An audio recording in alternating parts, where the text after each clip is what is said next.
नमस्कार बच्चों। श्री मंगल शिक्षण समिति मंगला विद्या मंदिर की हिंदी शिक्षकी श्रीमती अश्विनी। बच्चों, पिछले कक्षा में हम लोग किस तरह बाबूबाई नारियल खरीदने के लिए कितना मेहनत किए थे इसके बारे में जानकारी प्राप्त किए हैं। अब अगले की कहानी पढ़ेंगे। पहले अपने पुस्तक निकाल दिया ना बच्चों? तो पेज नंबर 73 निकालिए। यहाँ पर शब्दार्थ दी हूँ, ध्यान दीजिए। अभी पाठ शुरू करेंगे ना बच्चों। हे भगवान, पहले ही भगवान को याद कर दिया। 25 पैसे पूरा रास्ता पैदल आने के बाद भी मेरी बात मानो, एक नारियल मुफ्त में ही दे दो। देखो, यह कहलाता है लालच, कहलाता है। हाँ, देखो मैं कितना तक गया हूँ। बाबूबाई के बात सुनकर माली ने कहा, अरे काका, मुफ्त में चाहिए ना, पेड़ पर चढ़ जाओ और जितने चाहो तोड़ लो। पेड़ यहाँ पर आपको दिखाई दे रहा है, नारियल पेड़, तो इसके ऊपर चढ़ो, कितना चाहिए उतना ले लो। आपके चित्र में भी मैंने दिया है, चढ़ो, चढ़कर नारियल ले लो। सच? जितना चाहूं ले लूं? उसे बहुत खुश हो गया। मुफ्त में यहाँ नारियल मिल रहे हैं, पेड़ में कितना है उतना पूरा निकाल कर मैं लेकर जा सकता हूँ करके। बाबूबाई तो खुशी से फूले न समाये। उन्होंने जल्दी जल्दी पेड़ पर चढ़ना शुरू कर दिए। जल्दी जल्दी से पेड़ में चढ़ना शुरू कर दिए। पेड़ पर चढ़ते चढ़ते बाबूबाई ने सोचा, बहुत अच्छे, मेरे तो किस्मत खुल गई। जितने नारियल चाहिए तोड़ लूं और पैसे भी ना दूं, क्या बात है। क्या हो गया? मुंह में आकर लड्डू फूट गए, ऐसे उनको हो गया। सच में एक भी पैसा नहीं होगा और इतना सारी है नारियल मुझे मिल जाएगा करके खुशी से वो पागल ही हो गए थे। बाबूबाई ऊपर पहुंच गए। ऊपर मतलब ऊपर नहीं, पेड़ पर चढ़ गए और दोनों हाथों को आगे बढ़ाने लगे। सबसे बड़े नारियल को तोड़ने के लिए जक जक कर मतलब जल्दी से झांक कर पैर फिसल गया। कौन सा बड़ा वाला नारियल है उसको जक मार के पकड़ गए थे। बाबूबाई ने एकदम से नारियल को पकड़ लिया। उनके दोनों पैर हवा में झूलते रह गए। आपको चित्र में दिखाई दे रहा है ना बच्चों? लालच बहुत ही बुरी बात होती है।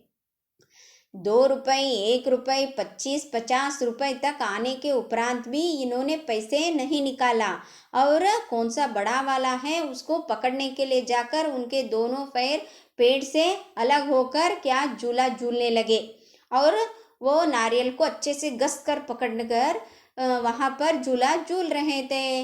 बाबूबाई चिल्लाने लगे, अरे भाई मदद करो। उन्होंने नीचे खड़े माली से विनती की। जो नीचे खड़ा था ना माली मतलब सेवक, उसको क्या किया, वहां पर विनती की, रिक्वेस्ट किया उन्होंने, मुझे नीचे उतारो करके। माली मतलब इनका सेवक नहीं था, वो बगीचा का सेवा करता था।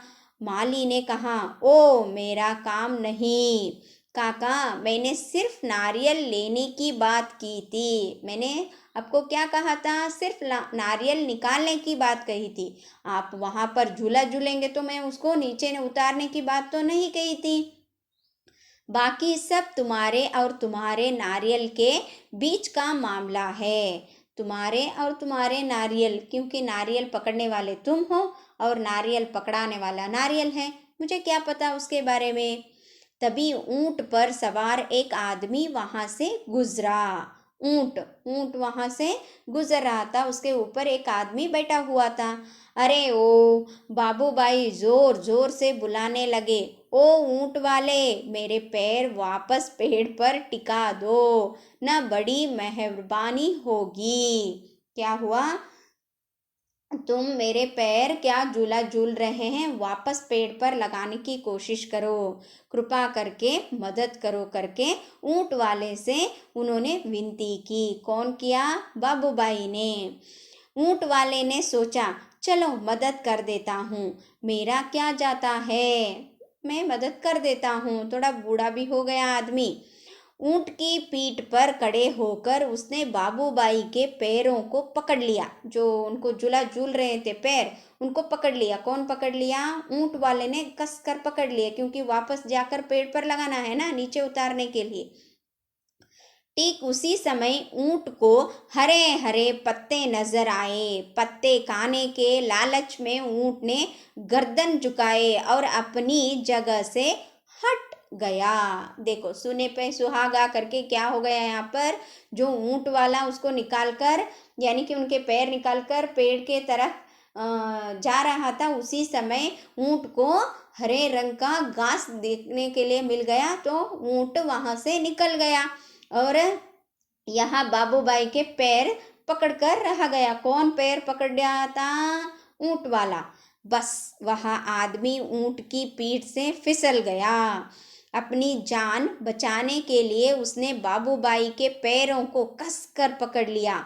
इतने में एक घुड़सवार आया। देखो, पहले नारियल, दूसरा बाबूबाई, तीसरा बहुत अच्छे ऊंट वाला, अभी कौन आया? घुड़सवार आया। देखो, घुड़सवार को देखकर बाबूबाई ने दुहाई दी, ओ मेरे भाई, मुझे पेड़ पर वापस पहुंचा दो। घुड़सवार से भी इन्होंने क्या किया?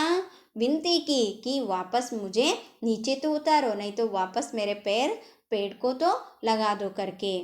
हम करके वहाँ दीर्घ स्वर में बोलता है, 1 मिनट भी नहीं लगेगा, मैं घोड़े की पीठ पर चढ़कर इनकी मदद कर देता हूँ। यह सोचकर घुड़सवार घोड़े पर उठ खड़ा हुआ। घास के चक्कर में घोड़ा जरा आगे बढ़ा और छोड़ चला अपने मालिक को ऊंट वाले के पैरों से लटकते हुए। पहले बाबूबाई के पैर कौन पकड़े हुए थे बच्चों? ऊंट वाला। ऊंट वाले के पैर कौन पकड़ा? अब घुड़सवार। 1 2 और अब तीनों के तीनों झूलते रहा नारियल के पेड़ से। एक नारियल के वजह से तीनों के तीनों वहां पर झूला झूलने लगे। काका काका, कस के पकड़े रहना। हाँ, घुड़सवार ने पसीना पसीना होते हुए कहा। पसीना पसीना मतलब उसे बहुत ही भय लग रहा था, अगर मैं नीचे गिर गया तो, मेरा प्राण चले गए तो। हाँ, सब लोगों को अपनी जान प्यारी होती है, तो इसीलिए घुड़सवार बोला, बाबूबाई यानी कि भैया, तुम अच्छे से कसकर पकड़ लो, जब तक कोई बचाने वाला न आए, कहीं छोड़ न देना। मैं आपको 100 रुपये दूंगा। देखो कितना रुपए देगा? 100 रुपये।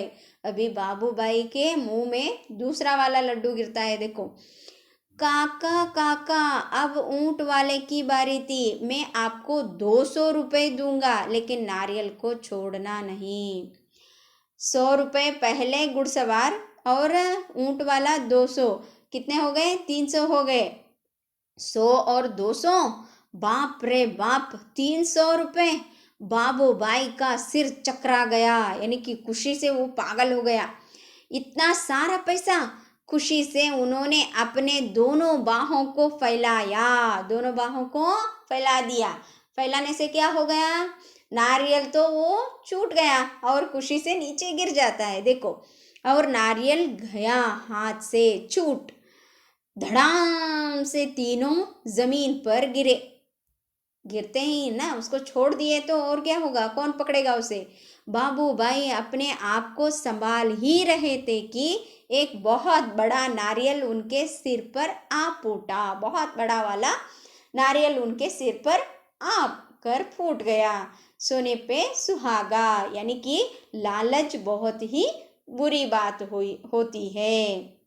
वहां पर 1 पैसा, उसे छोड़ो, 50 पैसा, उसे भी छोड़ो, 25 पैसा देकर वहां पर एक नारियल खरीद सकता था, लेकिन लालच आदमी पेड़ को चढ़कर वहां पर नारियल को लेकर नीचे आ सकता था। बड़ा वाला नारियल को पकड़ाने के लिए जाकर खुद अपने आप को ही क्या करता है? वहाँ कष्ट में डाल देता है। इसीलिए कभी भी लालच नहीं करनी चाहिए। यही इस कहानी का अर्थार्थ है बच्चों।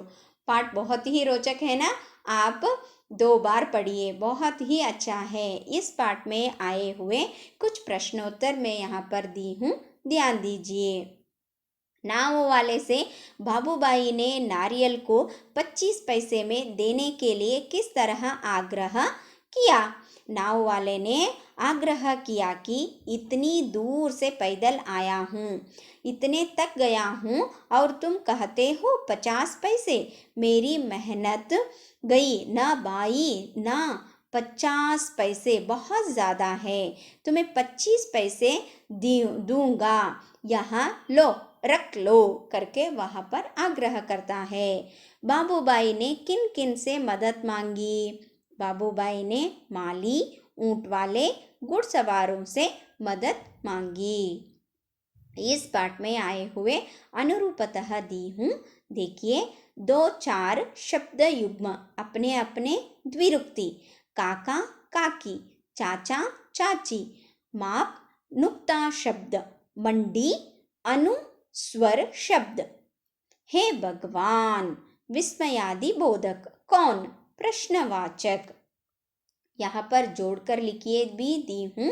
बाबूबाई नारियल, माली बगीचा, हे भगवान 25 पैसे, ऊंट वाला 200 रुपये, घुड़सवार 100 रुपये देने की आग्रह करता है।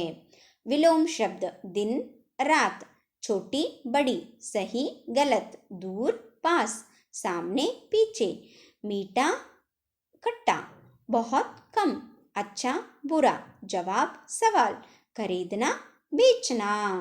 और यहाँ पर आपको व्याकरण विभाग अर्थात संधि दी हूँ। जब अ आ के सामने ए आई ओ औ आते हैं तो क्रमशः वो अंत में क्या बन जाते हैं? आई औ बनते हैं। इसका उदाहरण यहाँ पर दी हूँ। एकैक, एक प्लस एक, पूर्व पद का अंतिम अक्षर अर्थात क के अंदर क्या लुप्त है? अस्वर लुप्त है। 1 प्लस 1, उत्तर पद का पहला अक्षर क्या है? ए है। दोनों मिलकर अंत में क्या बन गया? एकैक। विच्छेद किया और उसको जोड़कर किस तरह बनते हैं? 1 प्लस औषध, वन औषध, पूर्व पद का अंतिम अक्षर न अ और उत्तर पद का पहला अक्षर ओ, दोनों मिलकर क्या बन गया वहां पर? औ, वनौषध। इस तरह यह रुद्धि संधि का नियम है। उदाहरण आपको समझ में आ गया ना बच्चों? तो आपको यहाँ पर प्रोजेक्ट भी बनाना है और क्लास वर्क में भी लिखना है। इसी प्रकार मैं यहाँ पर आपको गृह कार्य दी हूँ, इसको भी आपको लिखना है। और इस पाठ को एक बार नहीं 2 बार आपको अच्छे से पढ़ना है बच्चों। समझ में आ गया ना? 1 वाक्य 2-3 वाक्य व्याकरण विभाग अच्छे से पढ़ना है और संधि का एक फ्लो चार्ट यानी कि प्रोजेक्ट बुक में लिखकर उसका नेम और 5-5 उदाहरण लिखकर मुझे व्हाट्सएप में भेजना है। सुंदर रूप से आपको प्रोजेक्ट बनाना है। तो आज का विषय जो था नफ़े के चक्कर में, यह पाठ आपको समझ में आ गया है करके मैं समझती हूँ। धन्यवाद।